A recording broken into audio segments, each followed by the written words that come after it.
Were there people in your life की industry में मेरे ना दोस्त नहीं है मेरे. आप सिद्धू पाजी से मिले थे? That's the man. तो एक टाइम पे गया था आपकी ब्रांडिंग ऐसी हो गई थी कि भाई हनी सिंह यही गाने गा. बदनाम हुए तो क्या हुआ, नाम तो हुआ. I never wanted to sing, never wanted to write. मैं बचपन से सेलिब्रिटी हूँ. आर यू स्कैर्ड कि भाई कभी हुआ? सच बताऊं तो सिर्फ मौत से डर लगता. वर्ल्ड के 7 डॉक्टर लगे थे मुझ पे. 7 फ्रॉम द वर्ल्ड. मेरा केस भी बहुत खराब था. शुरू के 3.5-4 साल तो समझ ही नहीं आया डॉक्टर्स को कि ये तो खत्म है. वॉल्यूम 1 वॉल्यूम 2 में गाने आते थे और बच्चों को मतलब पता नहीं होता, तो हम लोग सब कूल बन के. वो भी मैंने नहीं गाया, उसके ऊपर भी मेरे पर केस हुआ. मैं कभी बोला नहीं. तो उस टाइम पे अब 4-5 लोग साथ में काम करते थे ना. क्या था उसका नाम? माफिया मुंडीर. मैं आज माफिया मुंडीर की पहली बार बात कर रहा हूँ किसी भी प्लेटफॉर्म पे. मैंने आज तक नहीं करी. माफिया मुंडीर का सबसे पहला. आज वेडनेसडे नहीं है बट स्टिल हम आज एक पॉडकास्ट रिलीज करने जा रहे हैं क्योंकि हमारी पूरी टीम एक्साइटेड हो गई ये पॉडकास्ट रिकॉर्ड करने के बाद. So today's podcast is with Yo Yo Honey Singh. तो हमने आज बात करी है मैनिफेस्टेशन के बारे में, कैसे तुम मैनिफेस्ट करके अपने हर वो ड्रीम को अचीव कर सकते हो. क्योंकि मैं भी एक बहुत बड़ा बिलीवर हूँ मैनिफेस्टेशन का और हनी सिंह भी बिलीवर है. उसके बाद हमने बात करी है कि जब हमारी लाइफ में डिप्रेशन आता है, जब हमारी लाइफ में कोई एक मेजर डिसीज़ आ जाती है, उसके बाद ना लाइफ में कमबैक करना बहुत डिफ़िकल्ट होता है. बट हनी सिंह को बाइपोलर डिसऑर्डर हुआ, जो वर्ल्ड के बड़े बड़े डॉक्टर्स ने बहुत ज़्यादा एफर्ट मार के उनको सही करने की कोशिश करी और उसके बाद भी नहीं ट्रीट हो रहा था. उस चीज़ को उन्होंने कैसे फाइट करा और कैसे उसके बाद कमबैक करके फिर से बैक टू बैक हिट्स देना स्टार्ट कर दिए. We have spoken about that. And then Punjab में एक बहुत इंटरेस्टिंग चीज़ हुई. और पंजाब में एक इंटरेस्टिंग चीज़ हुई कि उन्होंने एक माफिया स्टार्ट किया, माफिया मुंडीर. पहली बार इंटरनेट पे उन्होंने इसके बारे में बात करी है और बताया कि माफिया मुंडीर क्या था, उन्होंने क्या स्टार्ट किया था, जिसमें बादशाह था, इक्का था और बहुत सारे बड़े बड़े रैपर्स थे जो आज इंडिया में बहुत बड़ी पोजीशन पे पहुंच गए. लेकिन वो लोग सब साथ में क्यों आए थे और उसके बाद सब अलग क्यों हो गए, उस बारे में उन्होंने बात करी है. And in the and the question of the day जो मुझे उनसे पूछना था कि रिसेंटली उन्होंने अपनी सारी कार्स बेच दी. ऐसा क्या हुआ कि उन्हें अपनी सारी स्पोर्ट्स कार बेचनी पड़ी? Watch this episode till the end to find out the answers for all these questions and the inspirational journey of Yo Yo Honey Singh.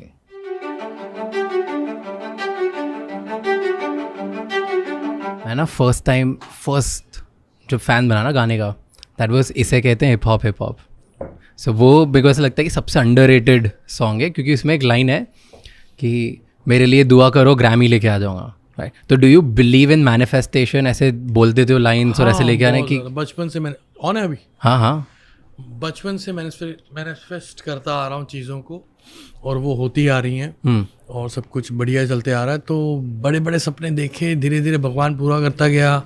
ये गाना 10 साल पहले आया था, तब वो सपना था. आज भी है वो सपना और भी बहुत सारे नए बड़े बड़े सपने हैं. तो डेफिनेटली वो भी धीरे धीरे पूरे होंगे. लेकिन मैं मैनिफेस्टेशन में बहुत बिलीव करता हूँ. तो पहले से ही कि सक्सेस के मिलने के बाद? बचपन से पहले से ही ड्रीम. तो कहीं लिखते हो, बोलते हो, क्या करते हो? बोलता हूँ और उसी पे फोकस रखता हूँ. अब ये करूँगा, ये करना मुझे, एक दिन ये होगा, एक दिन वो होगा. मैं आपको कहानी बताता हूँ. अल्फाज मेरा भाई है छोटा, जिसके साथ मैंने गाना आया था हाय मेरा दिल. तो वो मेरे साथ स्टेज पे 12 साल से वर्ल्ड टूर कर चुका है. तो 2012 की बात है. हम लोग शायद आपके शहर इंदौर वगैरह में कहीं गए थे, इंडिया टूर कर रहे थे 2012 में, जब मैं नया हिट हुआ था. तो वहाँ एक पोस्टर लगा हुआ था मेरा बहुत बड़ा, और साइड में शाहरुख भाई की एक पिक्चर थी और उनका पोस्टर लगा हुआ था हमसे छोटा. ओके. तो कहते पाजी देखो हमारा पोस्टर बड़ा लगा है, शाहरुख भाई का पोस्टर छोटा लगा है. मैं कहा एक दिन ये आदमी हमें घर पे बुलाएगा. और 1 साल बाद वो हुआ. उन्होंने हमें घर पे बुलाया और मैं अल्फाज को साथ लेके गया. मैं कहा तूने ये बात मेरे से पूछी थी और मैंने तेरे को ये बात बोली थी, आज ये हो रही है. गाड़ी में बैठा हुआ, जो वो गए हम शाहरुख भाई से मिलने, वो बता रहा है भाई ये सही में हुआ था, ये सही में आपने बोला था और ये तो सही में हो रहा है आज. फिर गाना बना लूंगी, डांस, सब कुछ हुआ. तो क्यों बुलाया था? इसीलिए गाने के लिए बुलाया था. Okay. What do you like about, मतलब ऐसे एक दूसरे के आपने बोला भी है ना कि शाहरुख खान ने काफ़ी हेल्प करी, उनसे काफ़ी चीज़ें सीखी. तो ऐसे बेस्ट क्या लगता है उसके बारे में, शाहरुख खान के बारे में? अगेन मेरे को आज भी मैं बताना चाहूँगा किसी को, बड़ी पर्सनल बात है. शाहरुख भाई ने मुझे 2013 में ऑस्ट्रेलिया में एक बात बोली थी. ऐसे कोई बात हुई तो मैंने कहा भाई आप एक्शन मूवी वगैरह ये सब क्यों नहीं करते? कहता है यार मेरा ना जोन अपना सेट है, मुझे लोगों ने उसी तरह देखना है, मैं उसी तरह करूँगा 10 साल बाद करूँगा और ऐसी बॉडी बनाऊँगा कोई भी नहीं बना सकता. और आज उन्होंने करा वो. तो मुझे लगता है उनमें भी ये चीज़ है मैनिफेस्टेशन वाली बात, कि वो भी अपने बड़े बड़े गोल सेट बहुत सिखाया उन्होंने मुझे कि तू बड़े सपने देखता, अच्छी बात है बेटा, ऐसे करा कर, वैसे करा कर, इतनी मेहनत करा कर, ये मत करा कर, ये करा कर। तो बहुत समझाया सिखाया, क्योंकि मैंने उनके साथ वर्ल्ड टूर किया था 2013 और 14, पूरा 1 साल। तो डू यू फील कि मतलब ऐसे लोग बोलते हैं ना कि वो बहुत स्मार्ट हैं, बहुत सारी चीज़ों पे ब्रांडिंग फोकस करते हैं कि हर मैं पिक्चर वैसी करूँगा जिसमें मेरी ब्रांड इंटैक्ट रहे, तो ऐसा आप भी करते हो क्या कि हर गाना ऐसा निकालो जिसमें मेरा जो एक गोल है वो लोगों को सटली ऐसा पुश होता हुआ दिखता रहे? नहीं, मैं उनकी तरफ काम नहीं करता। उनका काम करने का तरीका मुझे एक्चुअली में पता भी नहीं है कि कैसा है कैसा नहीं, और शायद आपको भी नहीं पता। आप ये ट्रू, ये तो सिर्फ बाहर सुना हुआ है। हाँ, तो मेरा काम करने का तरीका भाई, मैं बिल्कुल सारा काम दिल से करता हूँ, और जो मेरा मन आता है मैं वो करता हूँ। जो ज़िंदगी जीता हूँ, जब मैंने नशे किए तो मैंने नशों के बारे में किया, गाने लिखे, सुपर हिट हुए। पार्टियाँ करी तो पार्टियों के बारे में, दिल टूटा तो दिल टूटने के बारे में, इश्क हुआ तो इश्क के बारे में। तो जो मैं करता गया वो मैं लिखता गया और गाता गया, और लोग उसको पसंद करते गए। तो मैं वही चीज़ें करता हूँ। इनफैक्ट शाहरुख भाई ने मुझे एक बात पूछी, तो मुझे सरदार बोलते हो, तो 10 साल पहली बात है। तो कह रहे सरदार तू कैसे काम करता है? मैं कहा भाई मैं दिल से काम करता हूँ। मनी रत्नम, AR रहमान, गुलजार, शाहरुख खान, दिल से चारों ने काम किया था, दिल से बनाई थी, पिक्चर बढ़ गई थी, तो दिमाग से भी काम किया गया। तो मेरे को लगा मैं हाँ ये बात भी दम है, थोड़ा सा दिमाग भी इस्तेमाल करना चाहिए। कई चीज़ों में मैं ऑडियो में दिमाग नहीं लगाता, how to package it visually, उसमें बहुत दिमाग लगाता हूँ। कैसे? कंट्रास्ट होना चाहिए, कुछ ऐसा होना चाहिए लोगों ने नहीं करा। हॉलीवुड में एक ही मैं ही आर्टिस्ट हूँ जिसने गाना देसी कलाकार शूट किया, और इतना बड़ा वो हिट हुआ। उससे पहले मैंने 1 साल पहले ब्लू आइज हॉलीवुड बुलेवार्ड में किया था, but that was not a big, there was a big song but not that big production. तो देसी कलाकार में 1 साल बाद जब मैंने वापस हॉलीवुड में शूट किया हॉलीवुड के क्रू के साथ, तो वो बहुत बड़ी प्रोडक्शन थी। आप आज भी वीडियो देखेंगे तो वीडियो गाना ख़त्म होने के बाद एक 7 मिनट की चेज़ है, जो बेफजूल चेज़ है, लेकिन सिर्फ इसलिए करी कि एक कंटेंट मेरा अगले 10 साल तक, 20 साल तक, 30 साल तक एक प्लेटफॉर्म पे रहेगा और लोग देखेंगे उसको, और कि इसने ये काम किया था। तो उस तरह पैकेजिंग में और प्रेजेंटेशन में बहुत बिलीव करता हूँ। मेरा गाना था डोप शोप ना मारेया करो, है ना भी ना डोप शोप मारेया करो। तो उसका भी जब विजुअल मैंने शूट किया था 2010 में, और जब वो रिलीज़ हुआ था 2011 में, that was a total new visual for ऐसे एनी पंजाबी सॉन्ग। तो ऐसे पुराना डेटा देखते हो कि भाई ये डेटा की वजह से ऐसा चला, या दूसरे लोग के आजकल ट्रेंड्स ऐसे चल रहे हैं? नहीं, तो ये 2-3 चीज़ प्रोसेस क्या होती है गाने? टेल मी अ प्रोसेस की। अलग अलग प्रोसेस होते हैं। मतलब अभी जो ये गाना बनाया तो अब इसकी प्रोसेस क्या होती है? ऐसा देखते हो कि पुराना क्या चला कि नहीं, सिर्फ अब पैशन से ही निकलता है? जो अपना मन कर रहा है, मैं वही बता रहा, जो ज़िंदगी जी रहा हूँ वो गा रहा हूँ, वही लिख रहा हूँ। हनी 3.0 एल्बम बनी सितंबर में। I was in love and I was feeling too much romantic, and it was love all over my mind, brain, heart and everywhere. So I was just writing romance romance romance romance romance. उसके बाद मेरा भाई है छोटा लियो, पटियाला से, वो मेरे पास आया, उसने एल्बम सुनी, वो बोला भाई इसमें तो पुराने जैसा कुछ भी नहीं है। मैं कहा भाई ये जो मैं कर रहा हूँ मैं वो लिख रहा हूँ, मैं वो चीज़ें नहीं कर रहा अब, तो मैं वो नहीं लिख रहा हूँ। कहता आपको एल्बम को फ्लिप करना पड़ेगा, आपको पुराने ऑडियंस के लिए कुछ ऐसा देना पड़ेगा जो कुछ पुराने स्टाइल का। सिर्फ नागन गाने को छोड़ के बाकी सारी एल्बम रोमांटिक थी। सिर्फ नागन मैंने इस तौर पे रखा था कि मैं रोमांस लेकर आ रहा हूँ, रोमांस विद डांस भी लेकर आ रहा हूँ उसमें। It's very tough to make you dance on a romantic song, भाई it's there, it was there. तो मैंने कहा एक गाना मुझे नागन मसाला गाना रखना है जो पुरानी ऑडियंस को समझ में आए और पसंद आए, और एक एक्सपेरिमेंटल सॉन्ग है। फिर Leo said this one Naagan is good, rest everything is good as well, but it's too new. Audience accept नहीं करेगी, करेगी नहीं करेगी। अब तो उसके ऊपर भी एक बहुत बड़ी डिस्कशन है कि ऑडियंस कौन सी रह गई है अब, और कितनी बढ़ गई है और कितनी ब्रॉड हो गई है कि 100 लोग हैं तो 100 आर्टिस्ट हैं और 1000 गाने हैं। पहले ऐसा नहीं था। तो कौन सी ऑडियंस आपको एक्सेप्ट कर रही है नहीं कर रही है, वो बहुत बड़ा एक डिबेट का टॉपिक चलते जा रहा है, टॉपिक है एक। तो उसने बोला कि एल्बम को फ्लिप करते हैं, तो फिर हमने काफ़ी एल्बम के अंदर मसाला डाला। अगले गाने जो आएंगे नागन के बाद बहुत कमर्शियल गाने हैं, काफ़ी कुछ नया है, लेकिन मस्त पुराने स्टाइल का भी बहुत कुछ है। अच्छा, मुझे एक बात बताओ कि आपने बोला कि मैं सारे गाने उस पर लिखता हूँ जो मैं करंट लाइफ में जा रहा हूँ, जी रहा होता हूँ, राइट, जो जी रहे होते हैं। तो अभी करंट चैलेंजेस क्या है? आपने चैलेंजेस पे गाने लिखे हैं? तो बीच में एक फेज़ आया था जहाँ पे बहुत चैलेंजिंग था। चैलेंजेस पे गाने लिखे मैंने, लेकिन वो भी रिलीज़ नहीं करूँगा मैं। अच्छा, ऐसा कोई रीज़न है उसका स्पेसिफिक? मतलब वो ज्ञान वाले गाने ना वो ज्ञान वाले गाने हैं, और वो सब मैं मेरी वही डॉक्यूमेंट्री आ रही है, तो उसमें बहुत कुछ मैंने शेयर किया पर्सनल लाइफ का और बुरे वक्त का, जब मैं बीमारी में था, बहुत डिटेल में उसका डिस्कशन है और सारा सब कुछ सच बोला मैंने उसमें, सब बता दिया।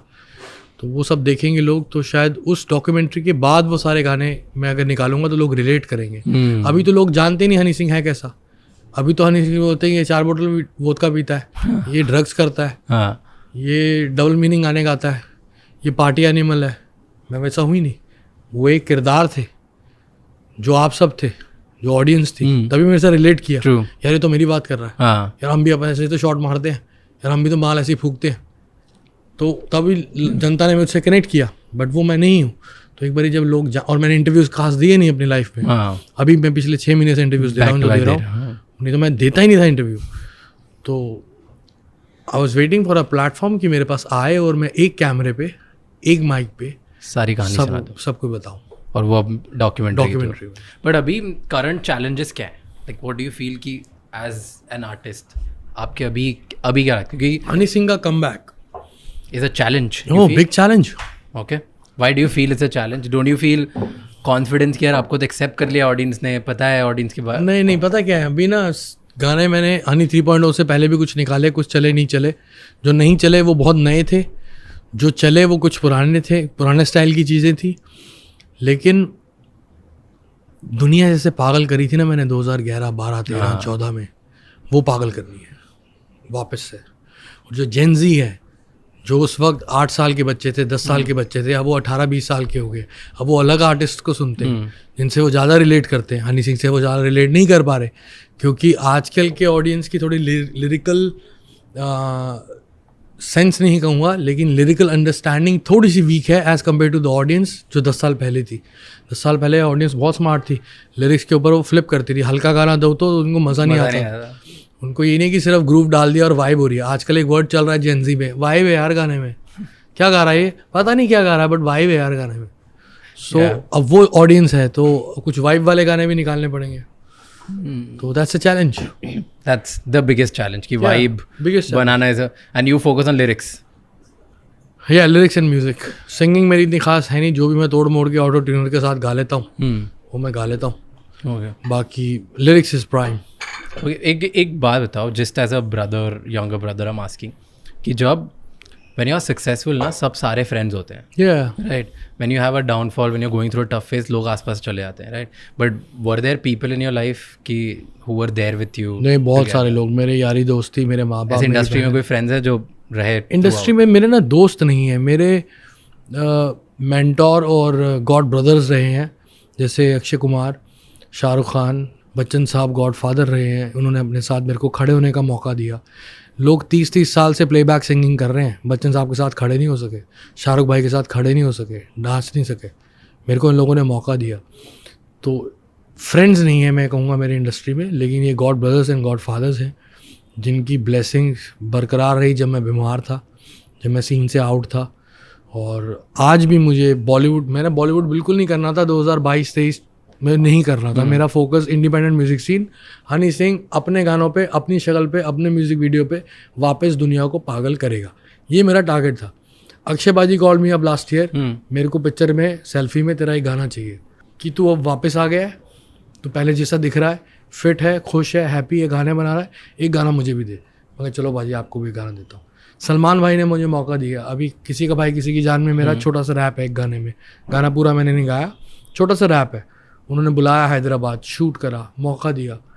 तो ये लोग इतने वाइज हैं और इतने। व्हाई डू यू फील कि इतने लोग हैं, इतने सारे लोग हैं सक्सेसफुल, स्ट्रगलिंग या जिन्होंने मिल रहा है, उन लोगों को इतनी जल्दी से मौका नहीं मिलता एंड यू गॉट इनके साथ खड़ा हो? I'm blessed. That's the I'm blessed. There's no other reason कि they feel they must have seen there are something. lots of people more talented than me. There are much more people who are less talented than me. But I'm blessed. I'm like gifted son of God. So because of that you keep getting opportunities. I'm blessed, bro. Okay, what's next for you? Lots of things. मतलब क्योंकि अब fame हो गया, business हो गया, power हो गया, money हो गया, what मतलब क्यों उठते हो रोज सुबह, क्या करना है? अब हो गया सब तो? नहीं, ऐसा नहीं है। बहुत एम्बिशियस हूँ मैं बचपन से, और बहुत। क्या एम्बिशन है नेक्स्ट विच यू फील कि भाई ये? बस म्यूज़िक बनाते रहना है, पैसा कमाते रहना है, ज़िंदगी एंजॉय करनी है, माँ बाप को खुश रखना है, दोस्तों यारों के साथ, भाइयों के साथ प्यार से रहना है। और लोग बोलते हैं सेलिब्रिटी उसको जो मशहूर होता है। मैं बचपन से सेलिब्रिटी हूँ, क्योंकि मैंने for me celebrity means a guy, a person who celebrate his life every day. So मैं बचपन से सेलिब्रिटी हूँ, क्योंकि मैं बचपन से इंजॉय करता आ रहा हूँ। मेरी डॉक्यूमेंट्री में आप देखेंगे बचपन के आर्काइव्स हैं काफ़ी, तो आपको बचपन से दिख जाएगा कि ये बच्चा कुछ अलग है। तो सेलिब्रेट करनी है life as a celebrity, simple. So you know, I heard recently, you tell me कि आपने सारी गाड़ियाँ बेच दी आपकी। क्या सीन है वो? Tell me about that मैं story. बीमार हो गया था भाई, तो डॉक्टर्स ने मना किया था कि गाड़ी नहीं चलाएंगे। Okay. और उसके बाद आज तक मैं गाड़ियाँ चलाता ही नहीं हूँ। शौक भी ख़त्म हो गया उस वक्त, नया नया पैसा था, नया नया शौक था, उम्र छोटी थी, 27-28 साल का था, बहुत सारी स्पोर्ट्स कार्स ले ली थी, ये सब कर ली थी। अब वो सब उम्र भी हो जाता है, 40 नाउ, तो मन नहीं होता। मन नहीं, अब चार्टर प्लेन लेंगे, यॉट्स लेंगे, दिल्ली वाले फ्लेक्स तो करेंगे। Okay, how you used to give me a background of कि पहले जब स्टार्ट कर रहे थे आप, तब पैसे कैसे कमाते थे? Because मैं 2003 से बीट्स बना रहा हूँ। 2003 में लोकल रैपर्स थे दिल्ली के जो इंग्लिश में गाते थे, उनके लिए बीट्स बना रहा था। Just a music producer, never wanted to sing, never wanted to write. okay. मुझे पता भी नहीं था लिखते कैसे हैं, वो धीरे धीरे हुआ 4-5 साल में। 2003 में मैं हिप हॉप बीट्स बनाता था लड़कों के लिए, अंडरग्राउंड, वो सब गाते थे। उस टाइम हिंदी रैप तो था ही नहीं, एग्जिस्ट ही नहीं करता था, इंग्लिश में गाते थे सारे लड़के। तो उसके बाद 2005 में मुझे पहले गाने का मौका मिला अशोक मस्ती जी के साथ, खड़के गिलासी तेरे नाते, ठीक है तेरे ते खड़के, so that tung dung dung, that was my first song as a music producer and a singer in English. तो वो BBC वर्ल्ड चार्ट्स पे नंबर 1 चला गया था, मुझे अवार्ड मिला उसके लिए, लेकिन मेरे पास काम नहीं था, क्योंकि वो एक हिप हॉप बीट चली और किसी को और हिप हॉप बीट्स नहीं चाहिए थी। बॉलीवुड में कुछ और चल रहा था, इश्क दी गली विच no entry, no no no no no no no no no no, ये सब चल रहा था। उनको हिप हॉप का पता ही नहीं था कि हिप हॉप क्या है और क्या आएगा और कैसे आएगा और कौन लाएगा और क्या होना है। तो वो सीन था नहीं। बॉम्बे में काम नहीं मिल रहा था, दिल्ली में मैं रहता था, दिल्ली में कोई इंडस्ट्री नहीं है, एक ही रीजनल इंडस्ट्री थी जो थी पंजाब की। पंजाब में चल रहा था ढोल, हर गाने में ढोल बजता था। मेरे को तो यारों दोस्तों ने बोला पंजाब शिफ्ट हो जाओ, वहाँ पे तेरे को काम मिलेगा, वहाँ पैसे मिलेंगे। 2 साल मैंने कहा नहीं, मैं नहीं करूँगा। मेरा दोस्त है मधुकांत, तो उसने 2 साल मेरे को खाने का, कपड़ा पहनने का, गाड़ी में तेल डलवाने का, CNG गैस होती थी गाड़ी में, तो CNG डलवाने का पैसा सब उसने दिया।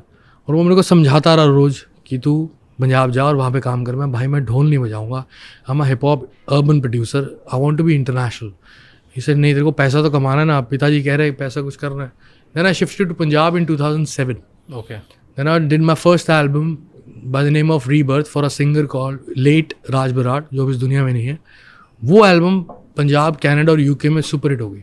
Okay. फिर मेरे पास काम आना शुरू हो गया, अलग अलग सिंगर आने लग गए। Diljit came to me for a music production and everybody.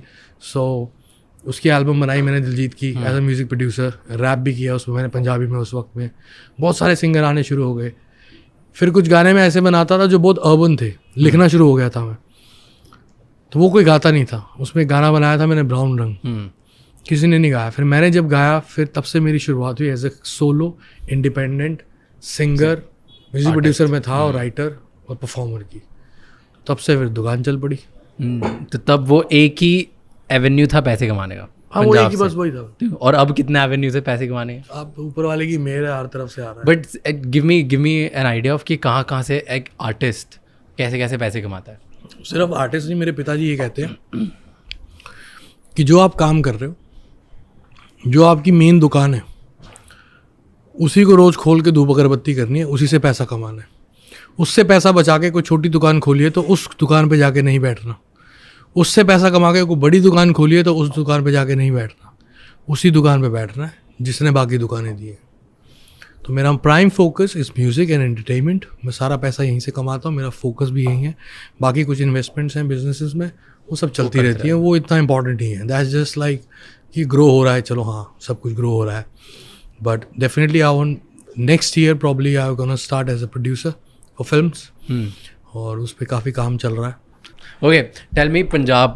Let's go back to the Punjab days, right? That's where your journey started. Oh man, हर स्कूल का बच्चा उल्टे सीधे गाने गा रहा था। That was like the fun times, right?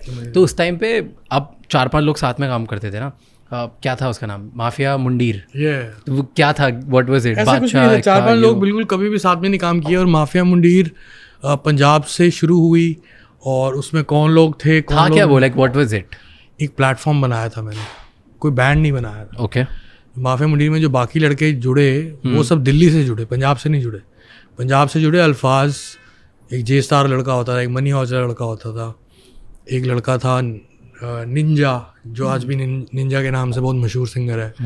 और ये लोग सब आर्टिस्ट थे। एक मुंडीर का मतलब होता है bunch of boys, not gangsters, not gangs, bunch of boys मुंडीर। अगर अब एक लड़का खड़ा होता है तो लोग बोलते हैं ना लड़का खड़ा है, 4-5 लड़के होते हैं, लड़के खड़े हैं, यार उधर चलते यार वहाँ लड़के खड़े हैं, यार उधर मत जाइए वहाँ लड़के खड़े हैं।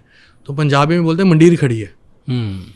तो mafia is a ideology I believe from so many years. Okay. Because बहुत एक डिसिप्लिन्ड तरीके से वो लोग, बहुत मूवीज़ देखी उनसे इंस्पायर हुआ, और पढ़ा ये वो डॉक्यूमेंट्रीज देखी तो इंस्पायर हुआ। मैं गैंग्स में बिलीव नहीं करता हूँ, लेकिन मैं माफिया में बिलीव करता हूँ। Tell me difference. It's a huge difference. Gangsters they kill on streets, they fight on streets, they make gang on streets. Mafia, they sit on table with suit, they control them. They control gangsters, they control the streets while sitting at home at a dinner table, while cooking, while sitting in the office. It's organized. They are organized criminals. But मेरा influence crime से नहीं है, उनकी ideology से है कि वो। और सबसे बड़ी आइडियोलॉजी जो मुझे पसंद थी, जिस वजह से मैं आज माफिया मुंडीर की पहली बार बात कर रहा हूँ किसी भी प्लेटफॉर्म पे, मैंने आज तक नहीं करी। सब मुझे सवाल पूछते हैं, मैं मना कर देता हूँ। कई आर्टिस्ट है क्लेम करते हैं कि हमने माफिया मुंडीर बनाई, हम माफिया मुंडीर है। माफिया मुंडीर का सबसे पहला प्रिंसिपल क्या था, और माफिया का सबसे इंस्पायर्ड प्रिंसिपल क्या है जिस वजह से मैंने ये नाम रखा, which is respect your hierarchy. जो लड़के ये बोलते हैं कि हम माफिया मुंडीर में थे और मुझे हनी बोलते हैं, वो माफिया मुंडीर में कभी थे ही नहीं। अगर वो मुझे हनी पाजी नहीं बोल सकते, मैं ही नहीं कह रहा मेरी इज्जत करो, अगर तुम कह रहे हो तुम माफिया मुंडीर थे, तो तुम हायरार्की के प्रोटोकॉल को तो पकड़ो। तुम कह रहा हनी सिंह था, हाँ हनी सिंह ने शुरू किया था, नहीं हमने शुरू किया था, हनी सिंह भी था, हम भी थे, ये भी था, वो भी था, वो भी था, सब बोलते हैं। मैंने आज तक किसी भी टेलीविजन पे, किसी भी कैमरा के सामने बात नहीं बोली। क्योंकि अगर आपको कहते हो कि आप माफिया मुंडीर थे, तो आप माफिया मुंडीर की आइडियोलॉजी है which is respecting your hierarchy. ये नहीं कि आप मेरी रिस्पेक्ट नहीं कर रहे, जो मेरे से नीचे वाला, उससे नीचे वाला उसकी भी नहीं कर रहा। इंटरेस्टिंग। सो ये फर्स्ट प्रिंसिपल था, तो उसके बेस पे you made a platform. I just made a platform so everybody should come, this thing entertainment but in a mafia style. Respect the hierarchy, what you make you share, what you make you share. कौन सी movie से ऐसा idea आया था? Just want to know. बहुत godfather type ये सब। Godfather तो बहुत बकवास मूवी लगती है मुझे। ओके। मुझे स्कारफेस बहुत पसंद है। ओके। बहुत ही ज़्यादा। और एक मूवी थी Carlito's Way, which is not a mafia movie, it's a gangster movie. But उसमें भी अगर आप देखेंगे कि अल पचिनो का जो कैरेक्टर है, जो कार्लितो प्ले किया है उसने, वो गैंगस्टर होने के बावजूद वो बहुत माफिया है। He is in the streets, बस even though his everything is so mafia. So अगर वो बड़ी कुर्सी पे बैठा होता तो वो कार्लिटोस की जगह बहुत बड़ा माफिया होता। बॉलीवुड में कोई पसंद है माफिया मूवी? बॉलीवुड में माफिया मूवी मेरे हिसाब से हिंदुस्तान के करियर में सिर्फ एक बनी है, वो है मकबूल। मकबूल उस जैसा सिनेमा 2003 में आई थी, विशाल भारद्वाज जी ने बनाई थी। उस जैसा सिनेमा हिंदुस्तान में शोले के बाद बना तो वो बना। मुझे एक चीज़ बताओ, रिसेंटली अभी ये बहुत फेमस हो गया है कि पंजाब में या हरियाणा में या नॉर्थ साइड में, स्पेसिफिकली नॉर्थ रीजन में, अगर आप आर्टिस्ट बहुत बड़े बन जाते हो या कुछ भी होते हो, so people start threatening you. मतलब आपको ऐसा होता है कि डेथ थ्रेट आते हैं, या ऐसा होता है कि हमसे कॉपरेट करो, डोनेशन दो, नहीं तो वो नहीं करे। तो ये रियल होता है कि इट्स, पता नहीं, इस बारे में मेरे को ज़्यादा नॉलेज है नहीं, लेकिन ये सिर्फ नॉर्थ के अंदर नहीं है।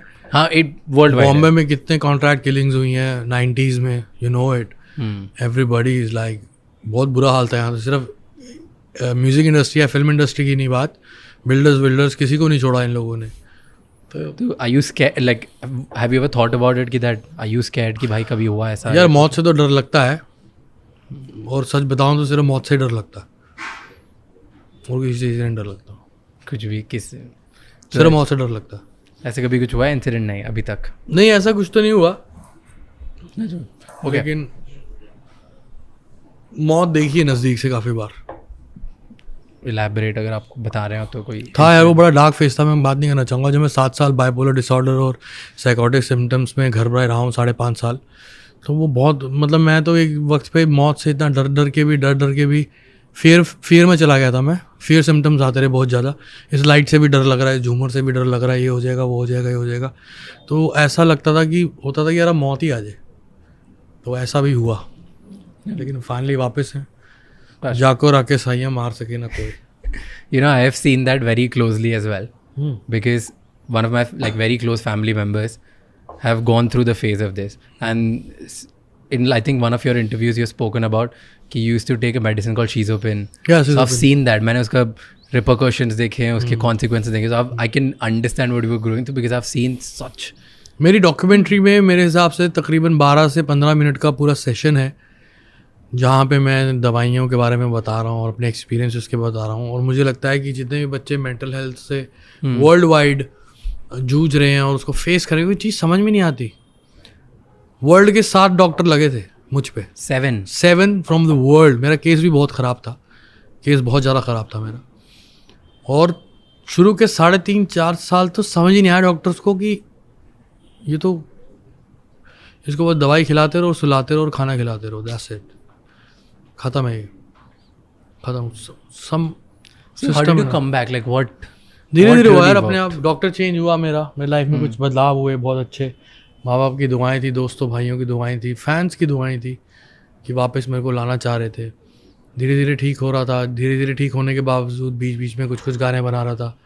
मैंने बीमारी में गाना बनाया, धीरे धीरे से मेरी ज़िंदगी में आना रीमेक, इंडिया का पहला 200-300 मिलियन था कुछ वो। और फिर दिल चोरी साडा हो गया, की करी है, कार्तिक आर्यन की फिल्म में आया था। फिर मैंने थोड़ा और बेटर होकर मैंने कहा इंडिपेंडेंट करूँगा। फिर सैया जी मेरा एक गाना आया था, बट मैं मोटा था, चल नहीं रहा था, मतलब गाना चल रहा था लेकिन मज़ा नहीं आ रहा। धीरे धीरे तो ये थोड़ी थोड़ी चीज़ों से हाँ ओके धीरे धीरे हो गया। ओके टेल मी, आप सिद्धू पाजी से मिले थे? नहीं मैं मिला नहीं, भाई से मेरी 2 बारी बात हुई थी, और वो जब 2 बारी दिल्ली में आया था तो मैं दिल्ली में ही नहीं था, तो उससे मुलाकात नहीं हो पाई मेरी ज़्यादा। फ़ोन पे भी बहुत छोटी बातें हुई हैं, मतलब डिटेल बात नहीं हुई खास, कभी इतना क्लोज नहीं था? नहीं था नहीं। I wanted to understand his ideology वगैरह। ठीक है, let's go to your initial phase. Okay, क्योंकि तब है ना स्कूल में बड़े वॉल्यूम 1 वॉल्यूम 2 के गाने आते थे और बच्चों को मतलब पता नहीं होता, तो हम लोग सब कूल बन के पूरे सारे boys club use to sing those songs.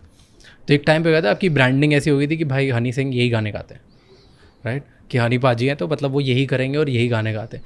सो ये सोचने के बाद you wanted to turn around your image कि नहीं गाने तो जो कौन सी इमेज चेंज करी मैंने, कौन सा गाना गा दिया मैंने? इसके बाद काफ़ी पॉपुलर कमर्शियल गाने गा दिए जो बहुत पब्लिक में आप सुन सकते हो, पार्टी कर सकते हो। मैंने तो गाए वही हैं, और कोई गाना गाया नहीं मैंने। अच्छा, तो volume 1 volume 2 was not a song? Never.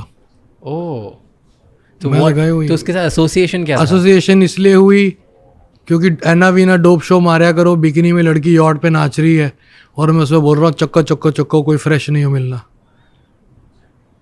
मैंने एक मजाक किया, चक्को चक्को चक्को कोई फ्रेश नहीं हो मिलना, उसके खिलाफ प्रोटेस्ट हुए। फिर एक गाना था एक और, हाँ बलात्कारी, वो भी मैंने नहीं गाया, उसके ऊपर भी मेरे ऊपर केस हुआ। मैं कभी बोला नहीं, अगर मैं बोलता तो बात वहीं रुक जाती। क्यों नहीं बोला, क्या था सीन? मैंने कहा चल रहा है चलने दो, मेरे को क्या ज़रूरत पड़ी, मैं अपना काम कर रहा हूँ। कभी बोला ही नहीं मैं। अब जाके एवरीथिंग ओपन अप। मैं वो न्यूज़ चैनल पे बैठ के 5 स्लाइड पे बैठ के ये नहीं करना चाहता, नहीं ये मैंने नहीं कहा, ये मैंने नहीं कहा, इसका मतलब ये नहीं है, इसका मतलब ये है, इसका मतलब वो नहीं है, इसका मतलब है। मुझे नहीं करना था वो। मैं वक्त आएगा एक कैमरा पे एक माइक पे बोलेंगे, उसके लिए क्या हो जाएगा, मुझे ऐसा बोल देंगे कि ये मिसोजिनी करता है, ये यूथ को बिगाड़ रहा है, ये अल्कोहल ड्रग्स पे गाने बना रहा है। वो सुन रही है।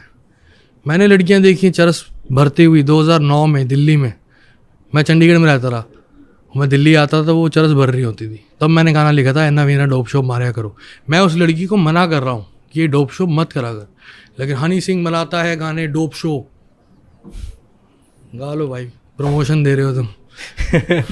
So do you believe in this कि हर promotion, good promotion, bad promotion होता है? It depends upon you. अगर आप, What do you believe in? देखो पता क्या होता है, लोग बहुत बिलीव करते हैं इमेज में, हिंदुस्तान में बहुत है, बहुत सारे मशहूर लोग इसमें बहुत ज़्यादा बिलीव करते हैं। मैं उस चीज़ में बिलीव नहीं करता कि बदनाम हुए तो क्या हुआ, नाम तो हुआ। मैं क्या हूँ, मेरा कोर क्या है? मेरा कोर घटिया नहीं है, ये मुझे पता है, मुझे किसी को बताने की ज़रूरत नहीं है। अगर मैं आपको बोल रहा हूँ कि कुंडी मत खड़काओ राजा, सीधा अंदर आओ राजा, तो अगर इसको आप गलत ले रहे हो तो आप घटिया हो, मैं घटिया नहीं हूँ। True. देखा एक ख्वाब तो ये सिलसिले हुए, फूल, लेडी सिंगर बोल रही है, फूल भी हो दरमिया तो फासले हुए। लड़की कह रही है कि मुझसे इतना चिपक जा कि फूल भी ना आए बीच में। क्या है ये? गुलजार साहब, बीड़ी जलाई ले जिगर से पिया, जिगर में बड़ी आ गए। फीमेल आंसर, फीमेल सिंगर गा रही है, गुलजार साहब लिख रहे हैं, 400 लोगों के आदमी, गंदे गंदे लोगों के बीच में एक एक्ट्रेस डांस कर रही है। बहुत कुछ ऐसा, तो सिर्फ पोजिशनिंग की बात है, यू फील कि सोचने की बात है, सोचने। और क्या होता है ना, जो नहीं बोलता ना उसको लोग और बोलते रहते हैं हाँ, कि ये तो साला बोलेगा नहीं ना, इस पे डाल दो, ये तो बोलेगा ही नहीं, इस पे डाल दो। तो कभी ऐसे सोचा नहीं बीच में कि यार मैं अब तो पोजिशनिंग चेंज करूँ, मैं कुछ तो करूँ? पोजीशनिंग चेंज करने का कोई मतलब ही नहीं है कि पोजीशनिंग क्या होती है, कुछ भी नहीं होती। मतलब जो मैं देख रहा हूँ मैं वो गा रहा हूँ, जो मैं सुनता हूँ, रुकमनी, रहमान सर को सुनता हूँ, रुकमनी रुकमनी शादी के बाद क्या क्या हुआ, कौन हारा कौन जीता, खिड़की से देखो जरा, अंतरे में है, बाहों में है, बाहें डाले, मीठी बातें होने लगी, खटिया भी धीरे धीरे खटखट होने लगी। ये मैं सुनते आया हूँ, ये सुन के बड़ा हूँ, रहमान सर को सुन के बड़ा हूँ। ये रहमान सर ने गाया, ये बाबा साइकिल ने गाया और रहमान सर का म्यूज़िक है। मैं क्या बाहर से लेकर आया हूँ, सब यहीं से उठाया। कहाँ से मार से लेकर आया हूँ मैं। 100 साल पहले मुझे तुमसे प्यार था, ये गाऊंगा ना अगर मैं आज, तो कोई नहीं सुनेगा। Interesting take, never thought of this way. Okay, एक दो चीज़ें बताओ मुझे on your process of building music and content. Okay, पहले जैसे लोग कंटेंट बनाते थे, पैकेज करते थे, वायरल करते थे, हमने बोला लिरिक्स पे बहुत फोकस होता था, वो बहुत डिफरेंट था। अब ना शॉर्ट फॉर्म की वजह से पूरा गेम चेंज हो गया। बोर है यार। तो उस पर कोई टेक है क्या है कि व्हाट डू यू फील कि अब? I don't know, I am still like unaware, I am still confused. पहले मैं एक चीज़ बनाता था, मैंने गाना बनाया ब्राउन रंग, मैंने कहा ये गाना हिप हॉप बीट्स जिसमें मैं ठेठ पंजाबी लिरिक्स गा रहा हूँ, कुड़िए नहीं तेरे ब्राउन रंग ने। मैं कहा मैं इसके लिए बॉडी बनाऊँगा। मैंने 3 महीने बॉडी बनाई। मैं कहा मैं इंटरनेशनल शूट करूँगा। मैंने दुबई पिक किया। मैं कहा मैं गोरा डायरेक्टर पिक करूँगा कि वो कैनवस इंटरनेशनल लगे। मैंने गोरा डायरेक्टर पिक किया, मैंने शूट किया। जैसे शूट ख़त्म हुआ मेरे हाथ में फर्स्ट कॉपी आई, मैं कहा दिस विल वर्क। उसके बाद शाहरुख भाई ने बुलाया, अंग्रेजी बीट गाना चल रहा था, अंग्रेजी बीट बनाया, मैं कहा this will work. Dope show बनाया, दिस विल वर्क। जो भी बनाया ऐसे दिस विल वर्क, ऐसे करता रहा मैं। शाहरुख भाई ने बोला अंग्रेजी बीट जैसा गाना बना दे। मैं कहा नहीं, आपकी मूवी की वाइब क्या है। 3 घंटे उन्होंने नरेट करी मुझे मूवी। मैं कहा कुछ बना के लाऊंगा, और बना के लाऊंगा तो सुपर हिट होगा तो लाऊंगा, नहीं तो नहीं आऊँगा। बनाया मैंने लुंगी डांस, कहते हैं समझ नहीं आया। मैं कहा चाहिए तो ठीक है, नहीं चाहिए तो कोई बात नहीं, मैं इसको सिंगल रिलीज़ कर दूंगा, but this will work. Today I have 52 songs in my bank, I can say on 1 song. ये नहीं कि मेरा कॉन्फिडेंस हिल गया, सीन ही चेंज हो गया। 2 हफ्ते से ज़्यादा कोई गाना चलता ही नहीं है, कंटेंट बोरिंग हो जाता है। हमें आदत पड़ गई है, अब आपको 5 मिनट का ब्रेक मिलेगा, आप इंस्टा पे जाओगे, आप उसको रिफ्रेश मारोगे फीड को, क्योंकि आपको कुछ नया देखना है। पहले ऐसा नहीं था, तो दौर चेंज हो गया। ये मैं सीख रहा हूँ, पिछले 6 महीने में मैं ये सीख रहा हूँ, और सीखता रहूँगा। तो ये मुझे सीखना ज़रूरी है, तभी मैं वो दौर लेके आ पाऊँगा जो मैं पहले लेकर आया था। उस दौर पे लोगों को लगा एकदम से हनी सिंह आ गया, ये कर दिया, वो कर दिया, धमाल कर दिया। मेरा होमवर्क था उससे पहले 10 साल का होमवर्क था मेरा। अब वो वापस होमवर्क स्टार्ट, वो होमवर्क शुरू हो चुका है।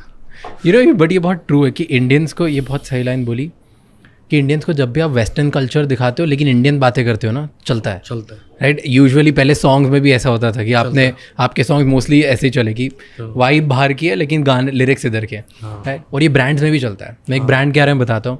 चिंग सुना है? चिंग नूडल्स राइट. तो चिंग नूडल्स का जो फाउंडर है वो बिलीव ऐसा करता है कि भाई मैं जो ऐसी ब्रांड बनाऊँ लगनी चाहिए बाहर की है. अच्छा.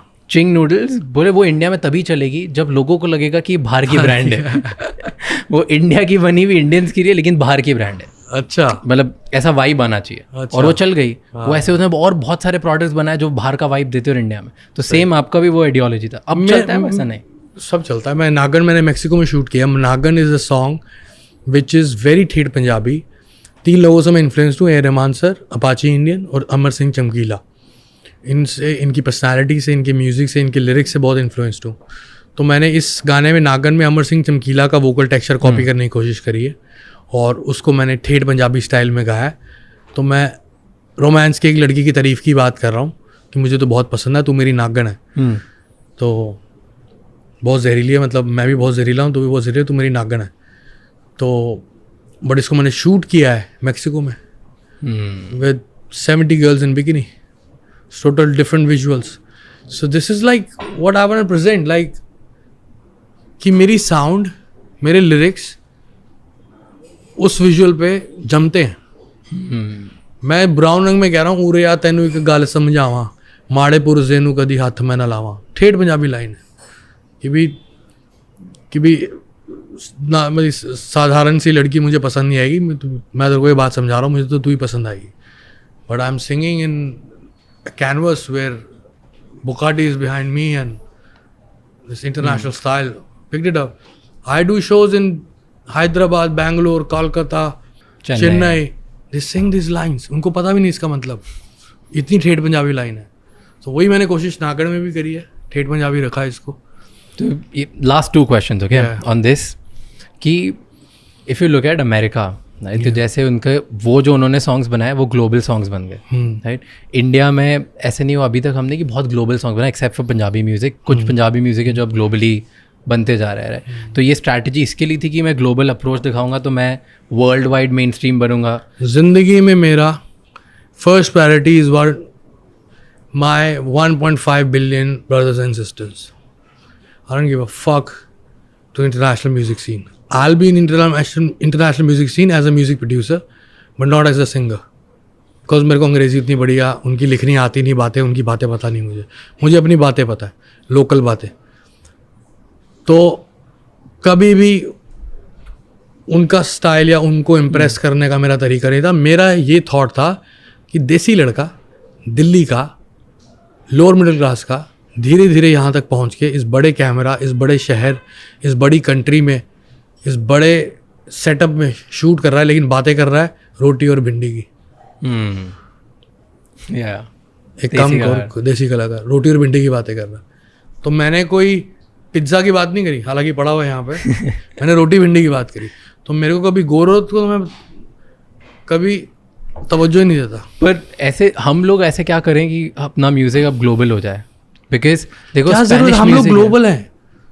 स्पेनिश को छोड़ के इंग्लिश म्यूजिक 1.5 बिलियन लोग थोड़े ना सुनते हैं. स्पेनिश म्यूजिक सुनते हैं. 7 बिलियन है डेस्पासितो वगैरह. उनकी पॉपुलेशन ज़्यादा है. हम लोग ग्लोबली तो हैं यार. हम क्यों सोचे कि हम ग्लोबल नहीं, हम क्यों नेशनल है. We are international people, we are everywhere. तो we should you feel every. Sidhu ने भी किया. सिद्धू को काले सुनते हैं, गोरे सुनते हैं. Respect him for that. उसने नहीं गाया अंग्रेजी में. उसने तो बड़े बड़े म्यूजिक वीडियो भी नहीं बनाया मेरी तरह. मेरा स्टाइल अलग था, मेरा थॉट अलग था, उसका थॉट अलग था. मैं ट्रैक्टर पे बेच के गाऊंगा तो साला ये इंटरनेशनल चलेगा. चला, करेज था लड़के में, तभी वो एक वैसा एक ही हुआ है. होगा भी नहीं दोबारा. इंटरेस्टिंग. सो हमें फोकस सिर्फ करना चाहिए कि भाई अपने ऊपर अपने 1.4 अपने आगे हिंदुस्तान को आगे लेके जाएंगे अपने आप. हमें थोड़े ना गोरों कालों की रीस करनी है. मोदी जी बोलते हैं ना, हिंदी में बात करते हैं ना, वो कोई ब्रिटिश एक्सेंट में तो नहीं बात करते. सिंपल आदमी है. That's the man. That's gonna work. Yeah. Okay. Last thing I wanna understand from you is कि जब आपका डार्क फेज होता है, राइट, डार्क साइड होता है, तो सबसे ज़्यादा चैलेंजिंग चीज़ क्या होती है? How do you overcome that? क्योंकि ना लोग उम्मीद छोड़ देते हैं कि भाई मैं वापस आऊँगा ही भाई नहीं, मेरे ज़िंदगी में मैं जिस तरह का आदमी हूँ ना, मैं किसी भी चीज़ को डार्क नहीं लिया आज तक। आपका कोई डार्क साइड नहीं है? मैं बता रहा हूँ आपको, मैंने किसी भी चीज़ को डार्क नहीं लिया आज तक, बचपन से लेके आज तक। स्कूल में फेल हुआ, डार्क नहीं लिया, हंस पड़ा। पापा से मार पड़ी, डार्क नहीं लिया, हंस पड़ा। ये हुआ, डार्क नहीं लिया, हंस पड़ा। म्यूज़िक में आया, गाने नहीं चले, डार्क स्ट्रगल हुआ, डार्क नहीं लिया, हंस पड़ा। मस्ती करता रहा, मौज करता था। टच वुड मेरी नेचर ऐसी थी। मेरे दोस्त हैं अभी पुराना, 25 साल पुराना मेरा दोस्त है रोहित, मेरा मैनेजर है, मैनेज करता है मेरे को। उससे पूछना, मैं कभी भी डार्क नहीं हुआ, कभी भी डार्क नहीं हुआ। हिट हुआ, कोर्ट केस हुए, प्रोटेस्ट हुए, मीडिया बकवास कर रही है, वो बकवास कर रहे हैं, डार्क नहीं हुआ। दारू पीते थे, कहते ये क्या बकवास कर रहे हैं यार, इनको करने दो, ये सब करते थे। लेकिन जब मैं बीमार हुआ तब मैंने पहली बार देखा कि डार्कनेस क्या है। मैं पूरा चेंज हो गया था। मुझे समझ में नहीं आता वो बीमारी है क्या। बहुत खतरनाक बीमारी है, बहुत खतरनाक।